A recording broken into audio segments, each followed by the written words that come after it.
Hi, good afternoon folks. This is Stuart Leesaw from Chiselbury. We're here again at We Have Ways Fest 2024 and I'd like to introduce my latest interviewee, which is Madeleine Johnson, who has flown all the way from the good old USA. We can see the Old Glory in the background, as well as probably British motorcycles. At the time, in those days, we used to make them.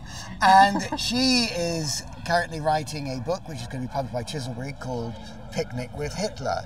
So tell us a bit about your book, Madeleine, and thanks for joining us. Great.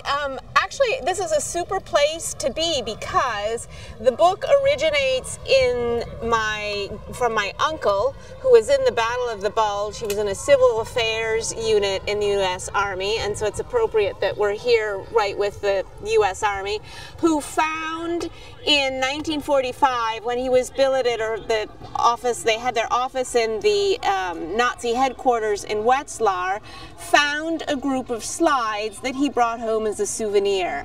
And the group of slides, their glass slides, was somebody's personal slideshow of the 1934 Nuremberg rally. And the reason I know they're a slideshow is because they're numbered.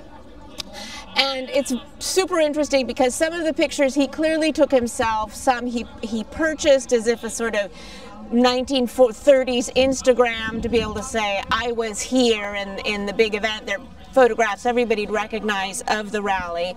And the book grew out of that, one trying to just figure out who it was who took these photographs. I have a very loose idea of that, based on who's in the photographs and who isn't in the photographs.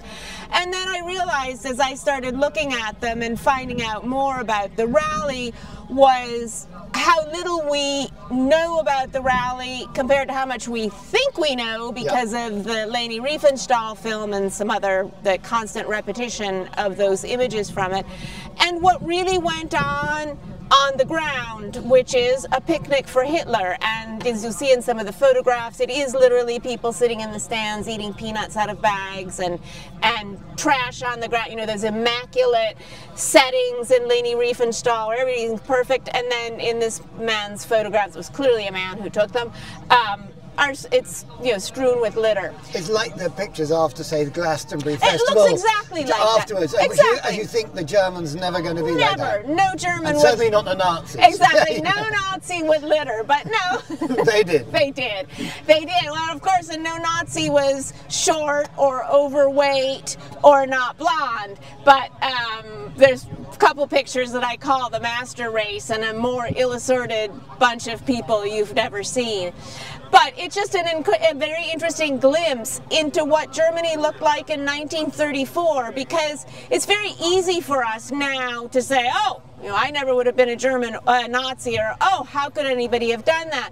But when you see in these pictures the personal relationships, when you see a family or you see a bunch of guys having beer together, you understand it. They didn't sign up saying, great, let's go kill 6 million Jews. They signed up because their friends were in it. They signed up because going to the rally was fun, The people in Nuremberg didn't think that having 140,000 SA men urinating in the street was fun, but the people who were there did. So it's an incredible way to look at one of the hardest things to see in the whole Nazi story, which is where the personal and the political intersect.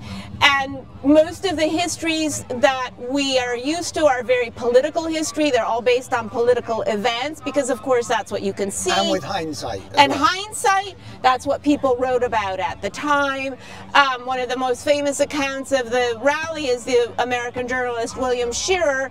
Well, he's sitting in the stand with the journalist. He's not sitting with mom and pop in the stands with their kid. So he's never going to see that. And this is just an incredible glimpse into that, where Nazism really took hold. The other thing that's fascinating about it is it's a glimpse into another part of the Nazi story which we don't hear, which is the second level down, the second and third level downs. We hear about Himmler, we hear about that constantly.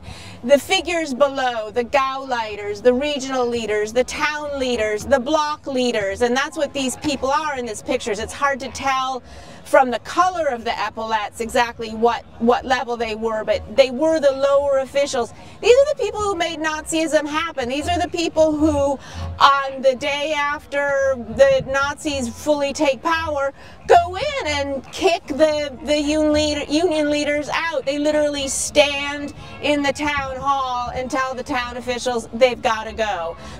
But coming back, I mean, I'm looking forward to, we're aiming to end of the year or... I'd like to have the manuscript, I've told myself, towards the fall. Yeah. I'd like to have the manuscript done. It's been a difficult thing for me just because I love finding out stuff, and I've found out incredible things, and that leads you to something else.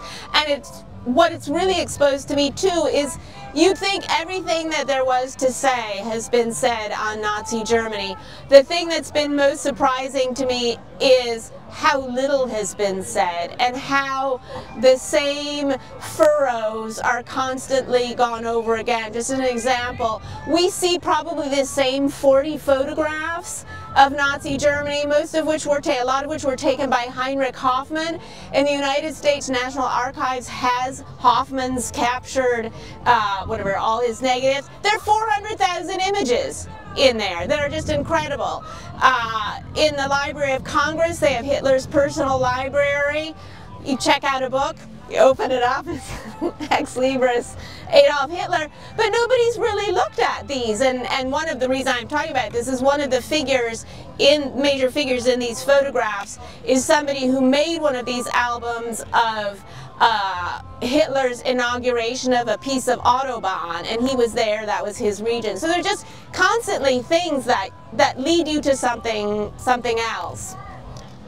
Madeleine, I think it's going to be a fascinating book. I think it's going to be groundbreaking, and we're delighted at Chiselbury to be publishing it, and I look forward to reading the manuscript. Oh, it's been amazing and fun to work on it, and I hope it's everything that you say. Thanks. Thanks very much.